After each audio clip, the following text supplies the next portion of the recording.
주 안에 사랑하는 성도 여러분, 삼원색이라고 하는 게 있죠, 그죠? 모든 색깔의 기본 바탕이 되는 세 가지 색. 그래서 이 세 가지 색을 섞으면 많은 색들이 만들어진다고 하죠. 더 이상 나눌 수 없는 색을 우리는 삼원색이라고 합니다. 삼원색은 어떤 색깔이죠? 빨강? 이게 빛의 삼원색이 있고 색의 삼원색이 있죠.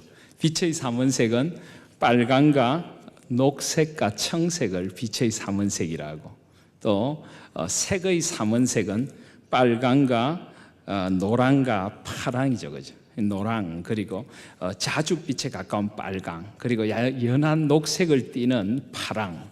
그래서 노랑과 빨강과 파랑을 색의 삼원색이라고 부릅니다. 이런 것도 우리가 삼원색이라고 합니다. 그래서 모든 것을 나타내는 색의 바탕이 되는 색깔입니다. 자, 여러분, 그렇다면 신앙의 삼원색은 무엇일까요? 신앙의 중요한 세 가지 요소도 있습니다. 그건 뭘까요? 말씀, 기도, 전도. 예, 맞습니다. 그런 것도 있겠습니다. 또 다른 것도 없을까요? 믿음, 소망, 사랑. 이 믿음, 소망, 사랑, 이 세 가지는 영원히 있을 것이라고 했습니다. 믿음, 소망, 사랑이 신앙의 삼원색이 아닐까 생각을 합니다. 믿음과 소망과 사랑이 함께 어우러져서 다양한 신앙의 빛깔들을 내는 것이죠. 그래서 데살로니가전서 1장 3절에 보면 너희 믿음의 역사와 사랑의 수고와 우리 주 예수 그리스도에 대한 소망의 인내를 우리 하나님 아버지 앞에서 끊임없이 기억한다라고 합니다. 믿음의 역사, 사랑의 수고, 소망의 인내. 이 믿음, 소망, 사랑이야말로 신앙의 삼원색이라고 할 수가 있습니다. 제가 왜 갑자기 신앙의 삼원색이라는 이야기를 하느냐 하면, 지금 저희들은 요한계시록 2장 3장에 나타나는 7교회를 통하여서 이 땅의 교회들이 어떠해야 하는가 하는 것을 우리가 말씀 속에서 배우고 또 그 교회를 향하여 나아가고자 하고 있습니다. 그런데 제일 첫 번째 교회가 무슨 교회였습니까? 에베소 교회. 에베소 교회에 부족한 것이 뭐였습니까? 사랑의 첫사랑. 하나님께 대한 첫사랑을 버렸느니라. 그들은 진리를 지키고 교회의 표지를 간직한 교회였습니다. 이단을 미워하고 하나님의 말씀을 열심히 전하고 거룩한 예배를 드리는 교회였지만은 세월이 흐르면서 점점 이것들이 하나의 습관이 되어버리고 주 예수 그리스도께 대한 첫사랑, 그 하나님의 그 첫사랑의 눈물을 잃어버렸던 교회입니다. 신앙의 삼원소 가운데 사랑을 잃어버렸던 교회가 바로 에베소 교회였습니다. 그렇다면 두 번째 살펴본 우리 스무나 교회는 어떤 교회입니까? 스무나 교회는 고난 가운데 인내한 교회입니다. 오히려 이 고난 가운데 더 부요해진 교회입니다. 믿음의 사람들이, 신앙의 사람들이 신앙을 지켜나가다 보면 이 땅에서 고난이 있을 수가 있습니다. 그러나 스무나 교회는 고난을 두려워하지 않았습니다. 주를 위하여 기꺼이 고난을 받았습니다. 그 고난을 이겨내기 위해서 그들에게 필요했던 것은 소망의 인내였습니다. 소망의 인내. 그들은 소망의 인내를 가지고 예수 그리스도께서 처음이요 나중이셔서 이 고난의 터널 끝에 서 계신다는 것을 믿고 소망의 눈으로 예수 그리스도를 바라보며 그들을 옥에 던지는 그 사탄의 행위에서조차도 온갖 비방과 그들을 모략하는 그런 비방 속에서도 그들은 끝까지 믿음을 지킬 수가 있었습니다. 가난도 궁핍도 환난도 그들을 예수 그리스도 안에 있는 하나님의 사랑에서 끊을 수가 없었던 것입니다. 첫 번째 교회인 에베소 교회가 첫사랑을 잃어버렸다면, 사랑이 필요한 교회라면 스무나 교회는 소망의 인내까지도 간직하여 책망받을 것이 없었던 교회였습니다. 오늘 살펴보고자 하는 버가모 교회, 이 버가모 교회는 바로 신앙의 삼원소 가운데 믿음을 가지고 있었던 교회고 또 더 나은 믿음이 필요했던 교회이기도 합니다. 오늘 버가모 교회에게 주시는 말씀을 보시면요, 2장 13절을 보시면 내가 어디 사는 것을 내가 아노니 거기는 사단의 위가 있는 데라. 내가 내 이름을 굳게 잡아서 내 충성된 증인 안디바가 너희 가운데 곧 사단에 거하는 곳에서 죽임을 당할 때에도 나를 믿는 믿음을 저버리지 아니하였도다. 그들도 서머나 교회처럼 깊은 고난이 있었는데요, 그 고난 가운데 주님을 믿는 믿음을 저버리지 않고 그 믿음으로 끝까지 그 고난을 이겨낸 믿음의 역사가 있는 그런 교회였습니다. 사랑의 수고, 에베소 교회는 비록 그 사랑의 수고를 잃어버렸던 교회지만 그 사랑 앞으로 돌아오라고 하셨고, 그리고 서머나 교회는 소망의 인내를 가지고 있었던 교회이고, 바로 이 버가모 교회는 믿음의 역사를 가지고 있었던 교회입니다. 이 신앙의 3원소인 믿음과 소망과 사랑, 저는 우리 하나인 교회에도 믿음과 소망과 사랑이 함께 어우러진 아름다운 신앙의 빛깔들이 가득 넘쳐나기를 소원합니다. 우리 교회 성도님들에게는 믿음의 역사가 있기를 소원합니다. 우리가 믿는 그 믿음으로 말미암아 우리의 삶의 자리에, 우리의 가정에, 우리의 교회에 놀라운 믿음의 역사들이 일어날 수 있기를 소원합니다. 주님을 바라보는 소망 가운데 인내하고 주님께서 역사의 주인 되심을 믿는 종말론자인 신앙을 가지고 늘 소망의 눈을 들어 주님을 바라보며 이 땅의 고난 속에서도 불의와 타협하지 않고 걸어갈 수 있는 소망의 인내가 있는 우리 교회가 될 수 있기를 소원합니다. 그리고 무엇보다 주님을 사랑하는 뜨거운 사랑이 그 속에 있기를 원합니다. 늘 눈물이 있고 감격이 있고 은혜가 있고 주님 사랑하는 그 사랑 때문에 주님 앞에서 살아갈 수밖에 없는 그런 우리 교회가 될 수 있기를 소원합니다.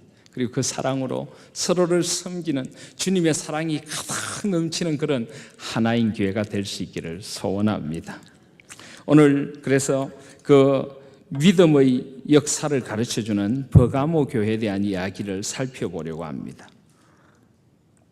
그런데 오늘 13절을 다시 한번 보시면 주님께서 내가 어디 사는 것을 내가 아노니 거기는 사단의 위, 사단의 왕좌가 있는 곳이라 라고 말합니다.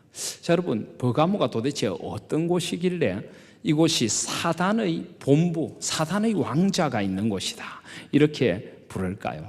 이것이 어떤 곳이겠습니까? 여러분, 내가 어디 사는 것을 내가 안다라고 하는데, 여러분 어디 사세요? 여러분 어디 살고 계십니까? 서울에 살고 계십니까? 경기도에 살고 계신 분도 있습니까? 우리 성도님 가운데 강원도에 살고 계시면서 교회로 오시는 분도 계시는 줄 아시죠? 우리 다양한 곳에 살고 계십니다. 근데 우리 교회가 위치하고 있는 곳은 서울입니다. 서울은 어떤 곳입니까? 제가 너무 어려운 질문을 드리고 있습니까? 서울은 어떤 곳입니까? 서울은 우리나라의 수도죠, 그렇죠? 수도. 수도라고 하면 어떤 생각이 떠오르십니까? 수도라고 하면 그 나라의 중심이죠, 그렇죠?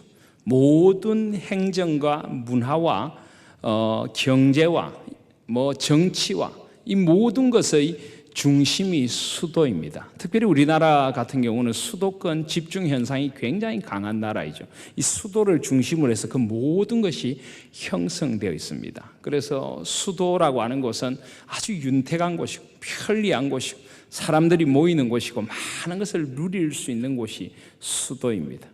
그런데 그렇지만은 수도는 또 여러 문제들도 안고 있습니다. 그죠? 그런 사람들이 모여드는 모든 것의 중심지다 보니까 그 사람들이 모여서 이루는 상업과 문화와 경제와 행정과 정치 가운데 때로는 사람의 인간성을 상실하게 만드는 그런 요소들이 많이 발생할 수 있는 것도 수도입니다. 경제 중심의 수도가 되어서 어떤 사람들의 삶의 풍요를 때로는 외면할 수도 있는 것이 수도가 지닌 곳의 특색입니다. 또 지나친 문화의 발달로 말미암아서 때로는 굉장히 세속적이고 굉장히 우리 그리스도인들의 가치관과는 다른 문화가 형성될 수 있는 곳이 특별히 우리 그리스도인들의 수도라고 할 수가 있습니다. 그래서 이 수도에는 양면성이 언제나 존재하고 있습니다. 제가 왜 이 말씀을 드리는가 하면 오늘 우리가 살펴보고 있는 버가모가 바로 아시아 지역의 수도였습니다. 아시아 지역이. 그 터키를 중심으로 해서 지금의 터키를 중심으로 해서 이 옛날 소아시아 지역, 로마의 점령기로 했을 때 로마가 이곳을 소아시아 지역의 수도로 정해서 이 버가모를 통해서 로마의 통치를 이어갔던 곳이 버가모입니다.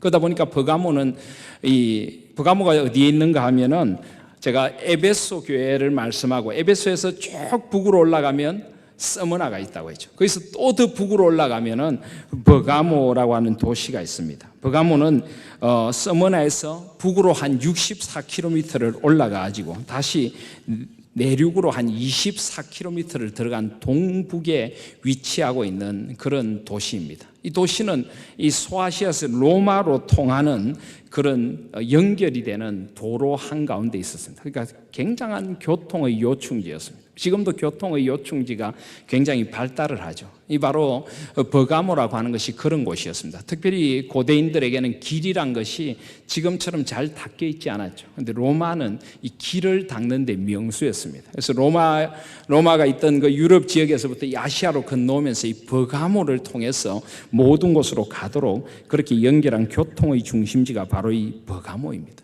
그러다 보니까 상업과 무역이 굉장히 성행했습니다. 이 소아시아 지방에서 제일 유명한 세 도시가 바로 에베소, 스머나, 버가모였습니다. 그리고 특별히 이 스머나에도 로마의 황제 숭배가 굉장히 유명했는데 버가모는 사실 스머나보다 더 유명한 로마 황제 숭배의 중심지였습니다. 이 버가모가 자랑하던 것이 세 가지가 있었습니다. 첫 번째는 신전입니다. 신전. 원래 그리스가 점령하고 있을 때도 이 버가모는 아주 중요한 도시라 가지고 제우스 신전을 비롯해서 온갖 그리스의 신들을 섬기는 신전들이 이 버가모에 자리하고 있습니다. 버가모는 해발 한 300m 정도 되는 언덕 지역에 위치하고 있는 그런 도시였습니다. 그래서 거대한 신전을 세워서 다른 지역에서 이 버가모를 향해 가는 사람들이 이 버가모를 올려다보면서 신전을 더 높게 올려다보면서 가도록 만들어져 있는 아주 그 그리스의 신들의 신전이 이 지상에서 마치 온 세상을 군림하는 것처럼 떡 버티고 있던 곳이 바로 버가모라고 할 수가 있습니다. 그리고 로마가 점령한 후에는 이 로마 황제를 숭배하는 신전들이 세워지기 시작했습니다. 그리고 로마에는 원래 죽은 왕을 숭배하는 신전을 세웠는데 버가모에는 최초로 살아있는 황제를 숭배하는 신전을 세운 것입니다. 그러니까 그리스와 로마의 온갖 그 이교의 신들 그리고 로마 황제를 로마 황제를 신처럼 섬기는 그런 신전들이 절비했던 곳이 바로 이 버가모라고 할 수 있습니다. 버가모는 소아시아의 수도였던 것처럼 모든 그런 우상 숭배의 수도기도 했습니다. 그래서 이 우상 숭배에 물들어 있는 사람들은 버가모를 하나의 순례지로 택하고 이 버가모에 다가갈수록 그런 어떤 우상 숭배의 분위기에 깊이 젖어드는 곳이 바로 이 버가모였던 것입니다. 이것이 바로 버가모의 첫 번째 자랑이었습니다. 모든 신들의 신전이 있는 곳. 두 번째 버가모의 자랑이 뭐였는가 하면 버가모는 의술로 굉장히 유명한 곳이었습니다. 아스클레피오스라고 하는 이 고대의 의술의 신이 있습니다. 반인 반수, 반은 사람이고 반은 동물인데 이 아스클레피오스가 모든 병을 치료해 준다. 이렇게 그들은 믿었습니다. 그래서 아스클레피오스의 신전이 있고 이곳에 사람들이 병을 낫게 하려고 몰려드는 곳이 바로 이 버가모였습니다. 그래서 버가모에 온 사람들은 아스클레피오스의 신전에 가서 이 신전 속에서 아스클레피오스의 신탁을 듣기도 하고 또 이상한 음악을 듣기도 하고 뭔가 치료의 기능 이 길을 걸어가면 막 사제들이 너희 병은 나을 수 있다. 너희 병은 나을 수 있다. 이런 환상에 젖게 만듭니다. 이런 걸 현대의학에서도 쓰죠. 그죠? 플라시보 효과라고 합니까? 실제로 약을 처방해 주는데 이 약의 효능이 없으면서도 이 약을 먹으면 낫습니다. 그럼 주면 먹으면 정말 낫는 것처럼 느껴지는 그런 어떤 심리 치료도 하던 곳이고요. 그리고 아스클레피오스의 신전에 제일 유명한 게 뭐냐면 이 신의 전달자가 누구냐 하면 뱀입니다. 뱀. 그래서 이 아스클레피오스 신전에는 뱀들이 절비했습니다. 독을 품지 않은 뱀들을 풀어놔가지고 거기서 앉아서 음악을 들으며 명상을 하고 있으면 뱀들이 와서 물기도 했다고 합니다. 그러면 뱀한테 탁 물리면 낫는구나. 제정신이 아니죠, 그죠? 근데 어쨌든 그런 곳이 이 버가모였다고 합니다. 그래서 지금도 보면은 이렇게 그 의사들의 표지 가운데 지팡이에 이렇게 뱀이 감겨 있는 거 있지 않습니까? 그게 바로 이 아스클레피오스에서 나왔다고 합니다. 아스클레피오스라고 하는 신은 이 뱀이 감긴 지팡이를 손에 들고 다녔다. 그래서 거기서부터 나왔다. 이런 말들이 있습니다. 그런데 이런 분위기가 때로는 어떤 사람들이 굉장히 매력적이었을지 몰라도 그리스도인들에게는 굉장히 위험할 수 있는 그런 분위기였습니다. 만유의 대의사 되신 하나님을 의지하기보다 세상의 어떤 그 이상한 주술적인 치료를 의지하여서 결국은 그런 신의 노예가 되는 사람들이 굉장히 많았던 것입니다. 바로 이곳이 버가모라고 하는 도시였습니다. 그리고 또 버가모라고 하는 도시는 큰 도서관이 있었습니다. 고대에 알렉산드리아 다음으로 큰 도서관이 이 버가모에 있었습니다. 버가모에 무려 장서가 20만 권이 있었다 이렇게 전해집니다. 여러분 20만 권이라고 하면 책이 별로 많아 보이지 않습니까? 굉장히 많은 책입니다. 그런데 현대에는 사실 100만 권 이상의 몇백만 권의 도서를 가지고 있는 그런 도서관들도 많이 있습니다. 그런데 고대에는 지금처럼 인쇄술이라는 것이 없었습니다.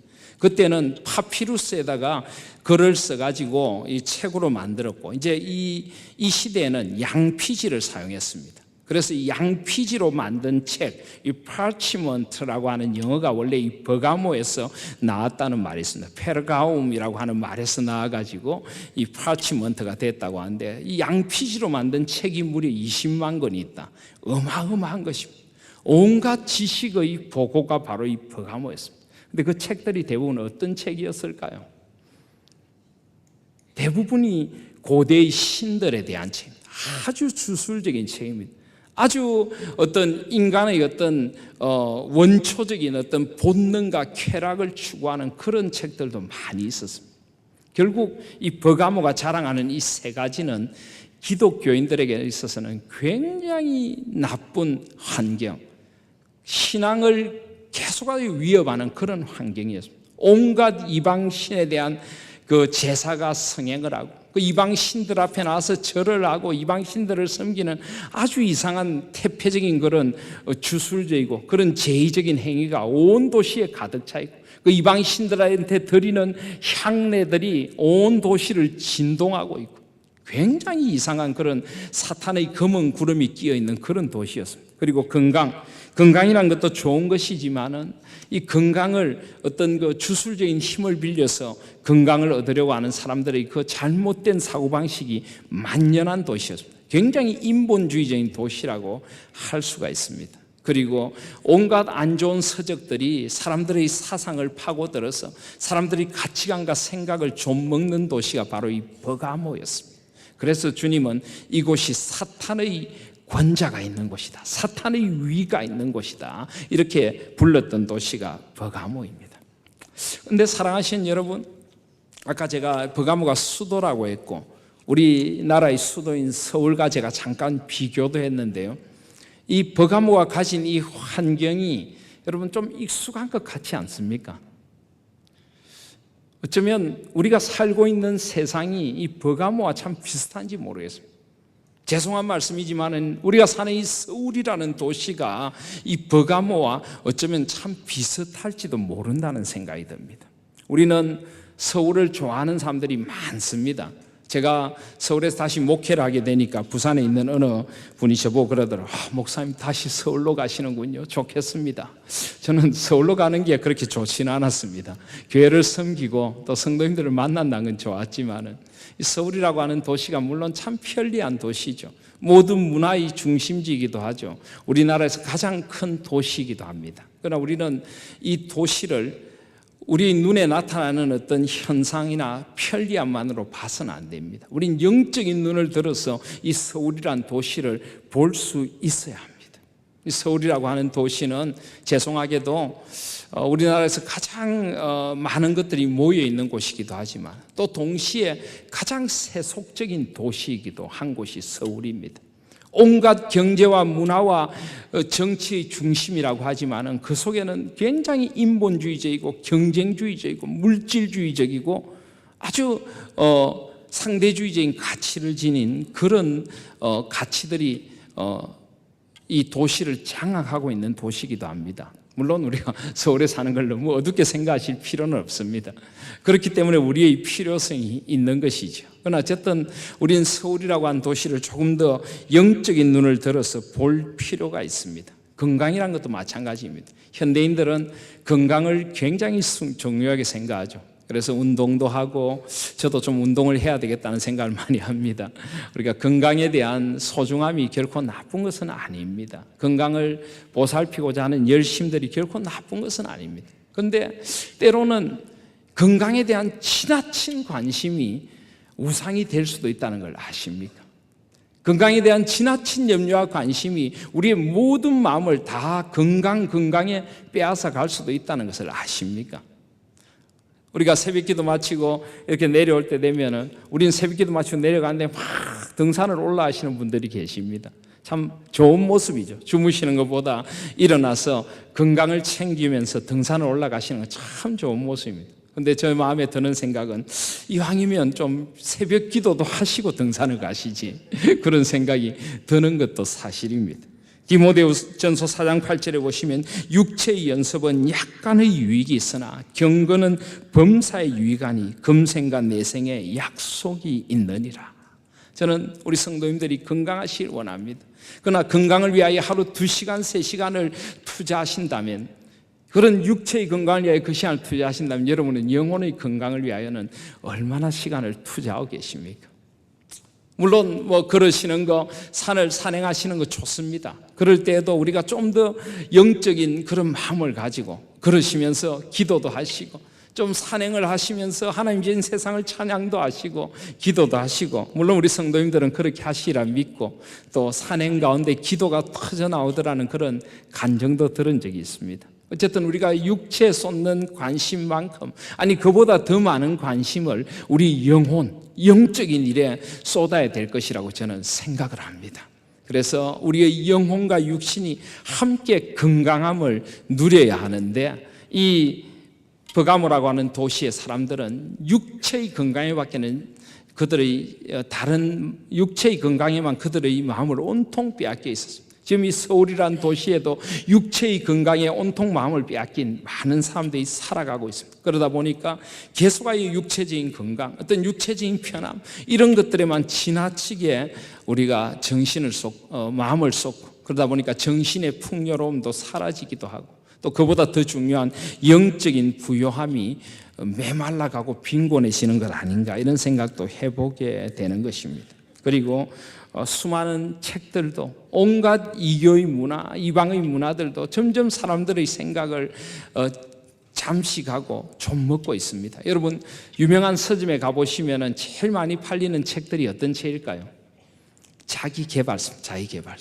끊임없이 자기를 개발시켜서 자기 능력을 극대화시킬 수 있고, 시간을 어떻게 쪼개어 쓰고, 굉장히 어떤 인본주의적이고 어떤 그 세상의 어떤 마인드 컨트롤이라든지 심리학이라든지 이런 것들에 기초해서 자신을 어떻게 개발할 것인가, 또 기업 경영 전략이라든지 굉장히 어떤 전술, 처세술, 이런 책들이 굉장히 사람들에게 유행하는 것을 알 수가 있습니다. 물론 그런 책도 우리 삶에 도움을 줄 수는 있겠지만은, 그런 책들이 잘못하면 우리 가치관을 굉장히 흐리게 만듭니다. 사람을 어떤 고마움의 대상이라든지 사랑의 대상이라고 보기보다는 경쟁의 대상으로 삼게 됩니다. 나의 삶을 어떤 정신적인 풍요나 어떤 영적인 풍요에 더 관심을 쏟게 하기보다는 어떻게든 나의 삶을 개발해서 뭔가를 얻어내는, 나를 하나의 어떤 도구화시키는 그런 잘못들도 범할 수가 있는 것입니다. 그래서 우리는 이런 수많은 지식의 홍수 속에서 과연 이런 지식들이 내 영혼에 어떤 유익을 주는가, 우리 살아가는 우리 세계를 어떻게 더 풍요롭게 만드는가도 우리는 생각할 수 있어야 하는 것입니다. 그런데 버가모는 그렇지 못하고 철저히 이교적인 그런 사탄적인 그런 세속적인 도시가 바로 버가모였습니다. 그런데 여러분, 이 버가모에 소망이 있었습니다. 왜냐하면 13절을 다시 한번 보시면 내가 어디 사는 것을 내가 아노니 거기는 사단의 위가 있는 데라. 내가 내 이름을 굳게 잡아서 내 충성된 정인 안디바가 너희 가운데 곧 사단이 거하는 곳에서 죽임을 당할 때에도 나를 믿는 믿음을 버리지 않았다. 이 버가모에 소망이 있었습니다. 그것은 바로 이 버가모 교회에 충성된 정인이 있었습니다. 그는 바로 안디바라고 하는 정인입니다. 안디바라고 하는 이름의 뜻이 뭔지 우리는 잘 알지를 못합니다. 그리고 안디바라고 하는 사람이 누군지도 신약 성경서에서 좀 알려져 있지 않습니다. 단지 안디바라고 하는 이름의 뜻은 악을 대항한다, 악과 타협하지 않는다, 이런 뜻을 가지고 있을 뿐입니다. 저는 생각해 보았습니다. 왜 우리가 전혀 모르는 딱 한 번 등장하는 이 안디바라는 이름을 주님께서 이렇게 대표적으로 내세우셨을까요? 왜 그랬을까요? 어쩌면 안디바는 우리에게 익숙하지 않은 이름일 수 있습니다. 알려지지 않은 이름일 수 있습니다. 어느 무명의 그리스도인일 수 있습니다. 그러나 그는 끝까지 주님의 복음을 붙들고 놓지 않았던 사람입니다. 세상과 타협할 수 없었고 죽음의 자리에 이르렀어도 그는 주님의 복음을 지킬 수밖에 없었습니다. 그래서 순교의 길을 걸어갔던 사람이 안디바입니다. 이 안디바가 초대교회 교역자, 목회자 중에 한 사람이라고 하는 사람도 있고 교회의 지도자 가운데 한 사람이라고 하는 사람도 있습니다. 또 이 안디바가 그냥 한 사람이 아니라 끝까지 믿음을 지킨 인물일지 모른다, 그 하나의 무리일지 모른다, 집단일지 모른다, 이렇게 보는 사람들도 있습니다. 어쨌든 우리는 안디바가 누구인 잘 알지 못하는데 주님은 이 사람이 끝까지 신실한 정인으로 남아있었다라고 말합니다. 그런데 왜 어쩌면 이름이 없이 그냥 무명의 한 사람일 수도 있는 이름을, 우리가 잘 알지 못하는 이름을 왜 여기다 쓰셨을까요? 그것은 바로 그가 우리에게 알려지지 않은 이름일지 몰라도 주님은 이 사람의 이름을 소중하게 기억하고 계셨다는 것입니다. 오늘 17절 말씀해 보시면은 주께서 마지막에 이기는 그들에게는 만나와 흰 돌과 그 돌 위에 새 이름을 기록해 준다. 이 새 이름을 기록한 것이 있나니 받는 자밖에는 그 이름을 알 사람이 없느니라. 어쩌면 이 안디바는 주님 마음에 간직한 이름일지 모릅니다. 우리는 그를 기억하지 못하지만 주님이 보실 때 그는 아름다운 사람, 신앙의 사람, 믿음의 사람, 끝까지 세상과 타협하지 않고 믿음의 길을 꿋꿋이 걸어가다 죽음이 와도 그 길을 걸어갔던 아름다운 이름이 안디바였을지 모릅니다. 저는 우리가 사는 이 시대에 안디바의 이름이 그립습니다. 우리 모두가 이 안디바의 이름을 가질 수 있으면 얼마나 좋을까 하는 생각을 해봅니다.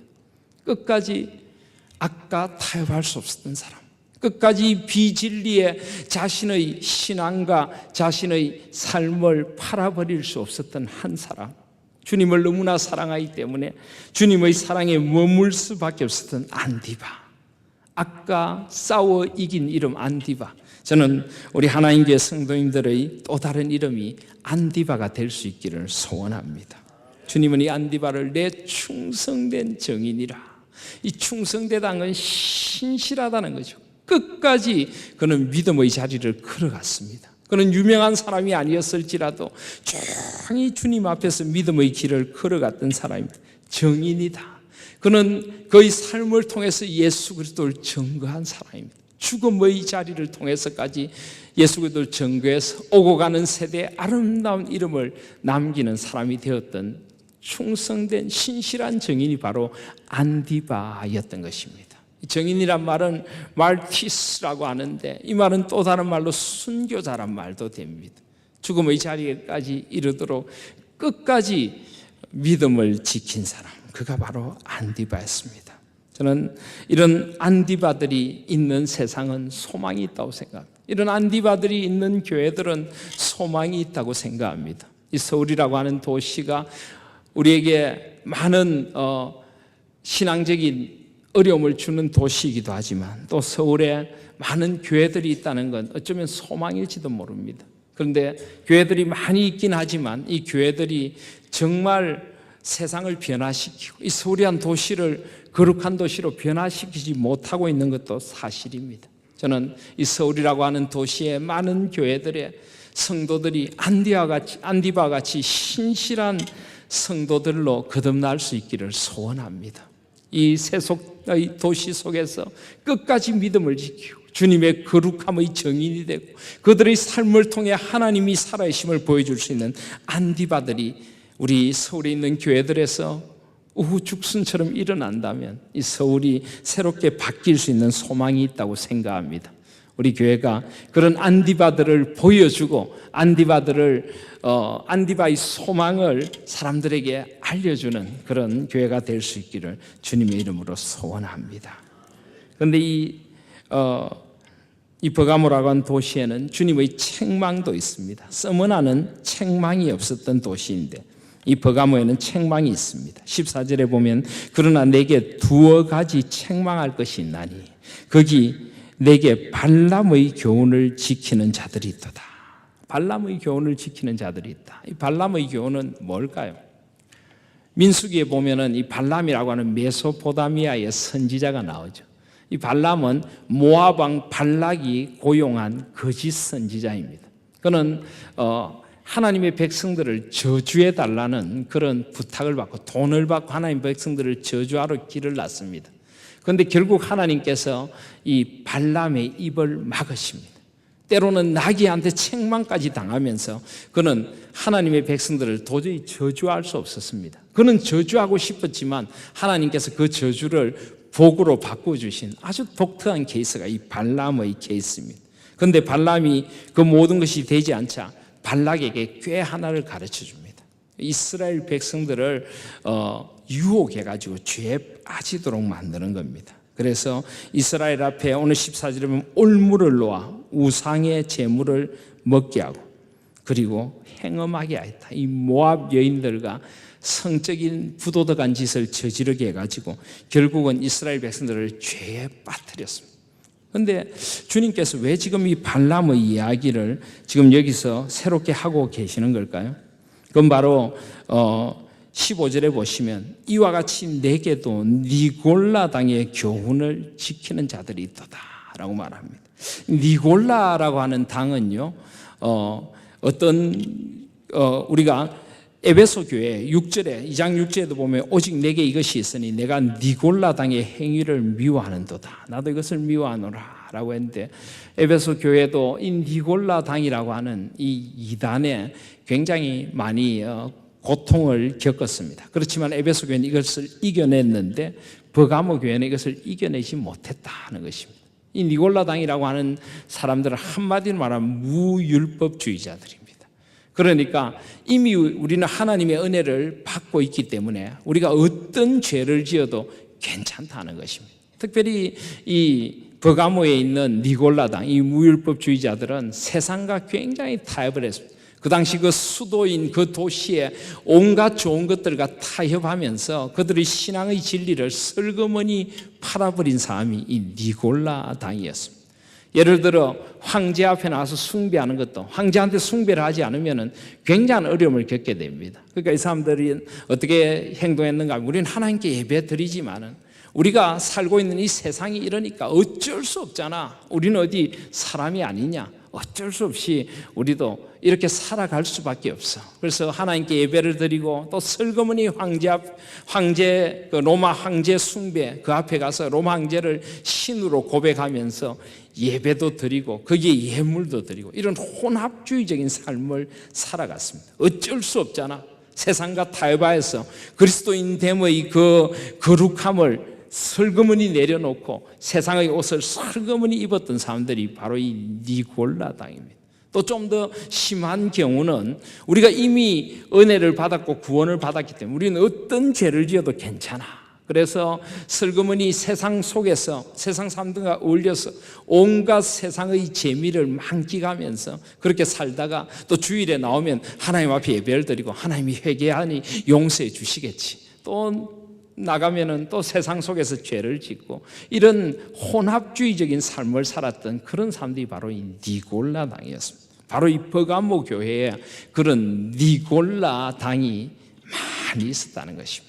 이 대도시, 이 수도라는 이 도시 속에서 그 수도의 환경에 오염되어서 이 세상과 구별되지 않은 삶을 살았던 사람들이 바로 이 버가모 교회에 많이 있었다는 것입니다. 주님께서 이것을 책망하고 계시는 것입니다. 사랑하신 여러분, 이것은 어쩌면 우리가 들어야 될 책망일지도 모릅니다. 저는 우리 하나인 교회만을 말하는 것이 아니라 한국 교회를 말합니다. 한국 교회는 어느 틈에 순수한 복음의 진리를 어느 정도 적당히 희석시키고 어쩔 수 없잖아 하는 말 속에서 세상의 온갖 세속주의가 교회 속으로 들어오고 성도들의 삶에 들어와서 성도들의 어떤 거룩함, 구별됨을 잃어버리고 있는 경우들이 참 많습니다. 교회도 어느 틈에 세속주의에 물들고 대형주의에 물들고 교회가 추구하는 것이 세상이 추구하는가 별반 다르지가 않습니다. 그리스도인들이 살아가는 삶의 모습이 세상의 사람들과 별로 다르지가 않습니다. 예수 그리스도라는 이름만 있지 그들의 삶의 다름은 없습니다. 그들이 추구하는 가치관에 별로 다를 바가 없어요. 세상 사람들과 다를 바 없는 가치관을 똑같이 추구하면서 걸핏하면 거기에 그냥 주님 이름만 붙입니다. 주님의 은혜로, 주님의 은혜로. 여러분, 주님의 은혜가 그런 식으로 아무데나 붙일 수 있는 싸구려 은혜입니까? 우리는 우리 자신 한번 돌아봐야 합니다. 우리도 이 버가모 교회 교인들처럼 어느 틈에 우리 신앙의 순수함을 잃어버리고 적당히 한 발은 세상에 들여놓고 한 발은 교회에 들여놓고 그 양다리를 걸치고 그때그때 편의주의에 따라서 그때그때 나의 이익을 따라서 내가 그저 편하고 잘 되면 사람들에게 욕을 안 들으면 그냥 적당히 살아가면 된다고 생각하는 그런 모습들은 아닙니까? 이 땅에 많은 그리스도인들이 그런 모습으로 세상을 살아가고 있기 때문에 아무런 영향을 주지 못하는 것입니다. 오히려 세상 사람들의 손가락질을 받는 것입니다. 예수쟁이들이 뭐가 다르냐는 것입니다. 입만 열면 주여 주여 하지 그들의 삶에 다른 것이 도대체 무엇이 있느냐는 것입니다. 어쩌면 이것은 니골라 당에 물든 버가모 교회 일부 교인들에게 주시는 책망만이 아니라 우리들에게 주시는 책망일지도 모르겠다 하는 생각을 가지게 됩니다.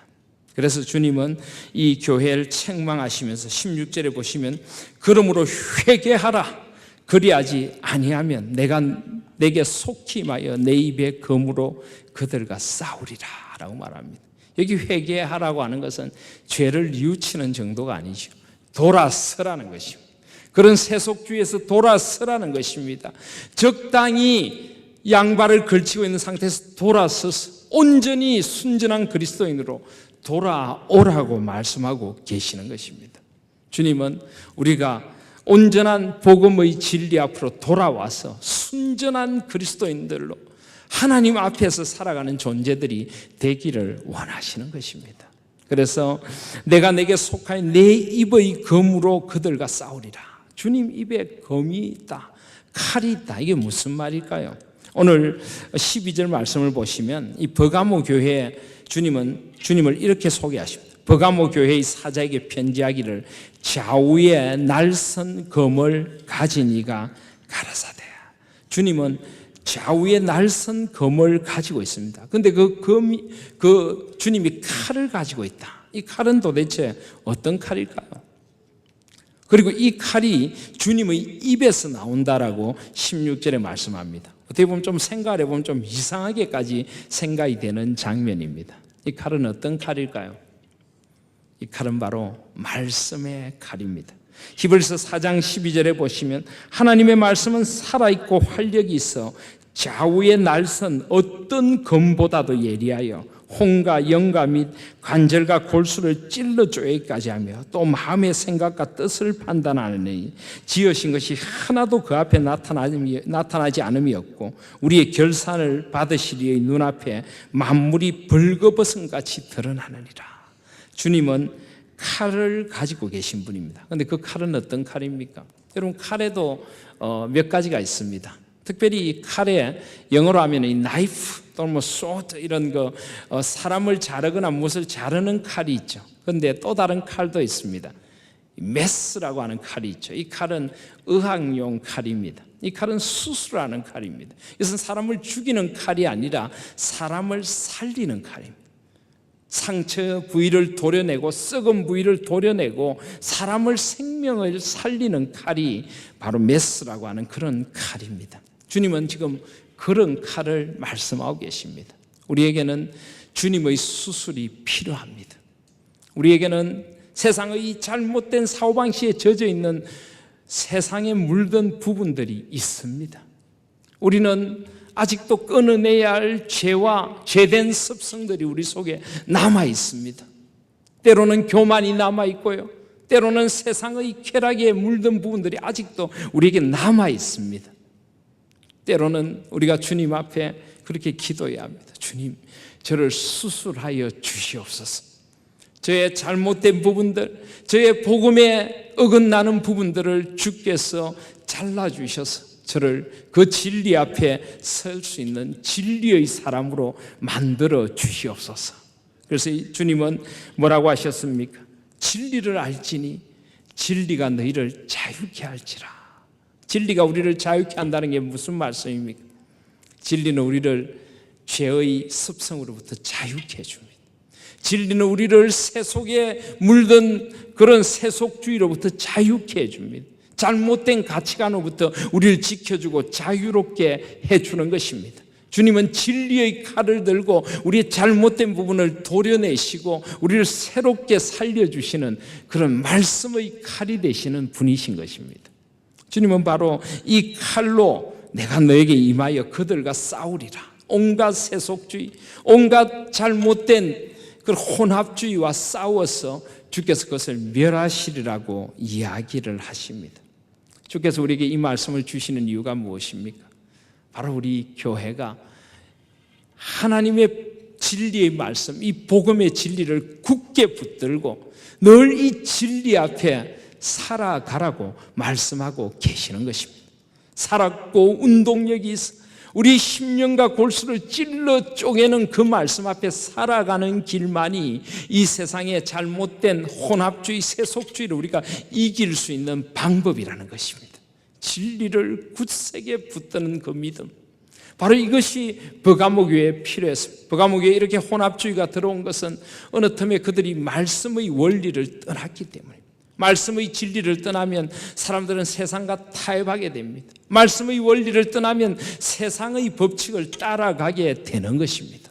여러분, 세상의 원리, 세상의 법칙에 물들지 않으려면 우리는 오직 말씀의 진리 앞에 늘 든든히 서 있어야 합니다. 이것이 나에게 유익이 되느냐 유익이 되지 않느냐가 아니라 이것이 말씀에 합당한 것인가 아닌가, 이것이 우리 삶의 기준이 되어져야 하는 것입니다. 내가 이것을 하면은 사람들에게 칭찬을 받을까 아닐까가 아니라 이것이 주님 앞에 바른 것인가, 이것이 바로 우리의 기준이 되어져야 합니다. 갈라디아서 1장 10절에 보면 이제 내가 사람들에게 좋게 하랴 하나님께 좋게 하랴 사람들에게 기쁨을 구하랴, 지금까지 사람의 기쁨을 구하는 것이었다면 내가 그리스도의 종이 아니니라. 여러분, 물론 우리는 사람들에게 칭찬도 필요합니다. 사람들이 우리로 인하여 기뻐해야 합니다. 그러나 우리가 늘 사람들의 눈치만 보면서 사람들의 입맛만 맞추려고 하는 그런 기쁨을 구해서는 안 된다는 것입니다. 우리 먼저 하나님 앞에 바르게 서야 합니다. 이것이 사람들에게 칭찬 들을까 보다 먼저 하나님 앞에 옳고 바른 것이 하나님이 칭찬하실 일인가, 하나님 앞에 먼저 바로 서야 하고, 우리가 정말 하나님 앞에 바로 서서 나아간다면 결국 사람들도 우리를 칭찬하게 될 것이라는 것입니다. 우리의 발음, 우리의 신실함을 사람들도 볼 수 있도록 하나님 앞에서 살아가라고 말씀하고 계시는 것입니다. 사랑하시는 우리 하나님 교회 성도 여러분, 우리는 이 세속화된 도시 속에서 이 세속화된 시대를 살아가고 있습니다. 이 시대 속에, 이 버가모와 같은 그런 도시 속에서 우리가 굳게 붙들어야 될 것은 복음의 진리라는 것을 잊지 마시기를 바랍니다.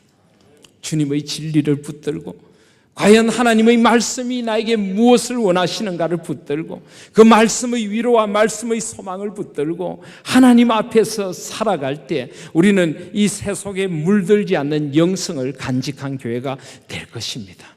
저는 우리 하나님교회가 이 복음의 진리를 굳게 붙들고 살아가는 교회가 될 수 있기를 소원합니다. 우리 자녀들에게 이 복음의 진리를 바르게 전수해 줄 수 있는 그런 교회가 될 수 있기를 소원합니다. 여러분, 우리 자녀들이 살아가는 세상이 너무 험합니다. 너무나 많은 세속주의 물결이 우리 자녀들을 뒤덮고 있습니다. 스마트폰이라든지 온갖 SNS, 세속주의 물결들이 우리 자녀들의 머릿속으로 삶 속으로 침투해 들어와서 온통 그들의 가치관을 휘저어놓고 있습니다. 너무나 상업주의적이고 너무나 쾌락주의적이고 너무나 눈에 보이는 것이 다라는 그런 세상, 감각적인 세상, 이것이 우리 자녀들의 정신을 다 빼앗아가고 있습니다. 저는 이 시대가 어디로 갈까 하는 굉장히 많은 염려가 됩니다. 사랑하신 여러분, 우리가 먼저 복음의 진리 앞에 서 있어야 합니다. 그리고 우리 자녀들에게 이 복음의 진리를 가르치고 참된 가치관을 가르쳐 주어야 합니다. 말로만 가르치는 것이 아니라 삶으로 보여주어야 합니다. 전에도 말씀드렸지만 우리 자녀들은 우리 뒷모습에서 배웁니다. 뒷모습. 우리가 하나님 앞에서 어떻게 살아가는가, 하나님을 어떻게 사랑하는가, 이 세속주의 세상 속에서 하나님 앞에 선 부모의 모습이 어떠해야 하는가를 우리가 보여줘야 합니다. 다른 가치관, 하나님 앞에서 바른 가치관, 성경적인 가치관, 하나님 앞에 공의와 진리와 참된 사랑으로 살아가는 모습, 다른 이들을 섬기는 모습, 주님 앞에 무릎 꿇고 기도하는 눈물의 기도의 모습, 말씀 앞에 감격하여 우는 그 모습들, 그리고 이 말씀을 살아가고자 애쓰고 노력하고 힘쓰는 그런 모습들, 우리 자녀들에게 무엇이 옳고 무엇이 그런가 늘 말씀 앞에 비추어서 생각하고 고민하고 나누고 보여주고, 바로 이런 모습들을 통해서 우리의 자녀들에게 이 복음의 진리를 굳게 붙잡도록 만드는 것, 이것이 우리 시대의 소명이며 사명이라고 생각합니다. 우리 하나님 교회는 그런 복음의 진리를 굳게 붙들고 나의 삶에서부터, 우리 가정에서부터, 그리고 우리 교회를 통하여 온 세상 속에서 진리 앞에 사는 사람들이 가득한 그런 교회가 될 수 있기를 소원합니다.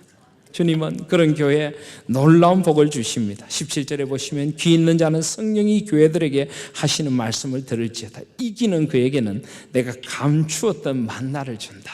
그리고 또 흰 돌을 줄 터인데 그 돌 위에 새 이름을 기록한 것이 있나니 받는 자밖에는 그 이름을 할 사람이 없다. 주님께서 감추었던 만나를 주신다라고 합니다. 이게 무슨 말일까요? 만나는 뭡니까? 만나는 이스라엘 백성들이 광야 길을 걸을 때 그 힘들고 그 험한 세상 길에서 하늘로부터 내리던 하늘의 양식입니다. 이 만나는 그들에게 늘 새로운 힘을 주었고 하늘의 소망을 보여주고, 먹는 음식만이 아니라 이것은 하나님이 그들과 함께 하신다는 하나님의 함께 하심의 표시가 바로 만나였습니다.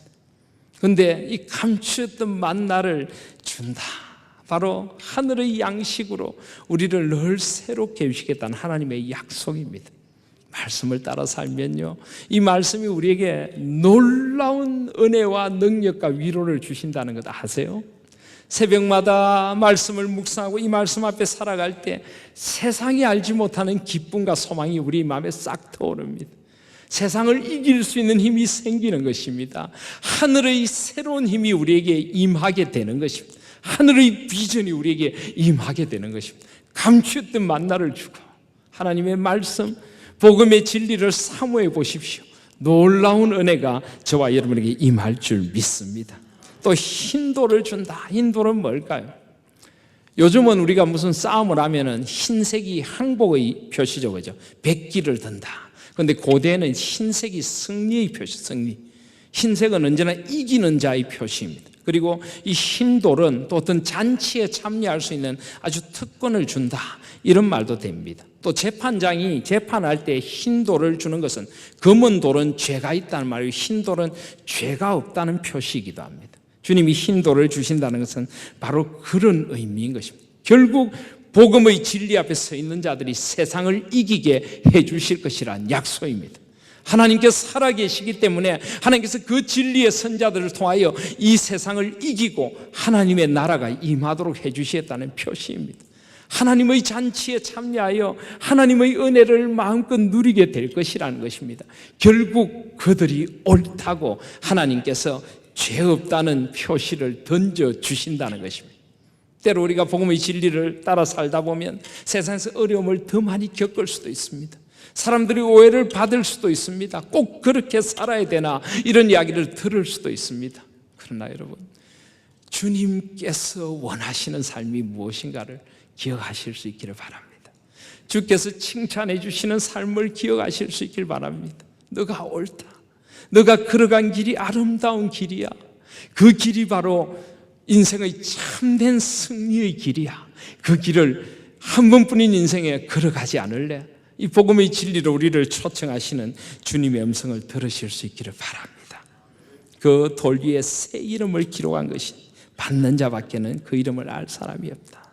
주님께 주시는 이 아름다운 흰 돌 위에 저와 여러분들의 이름이 있기를 소원합니다.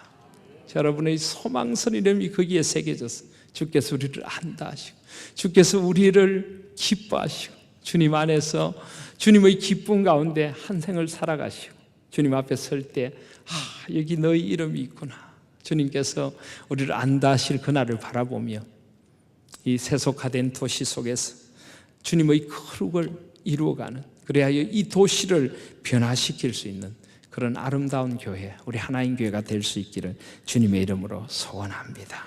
아멘.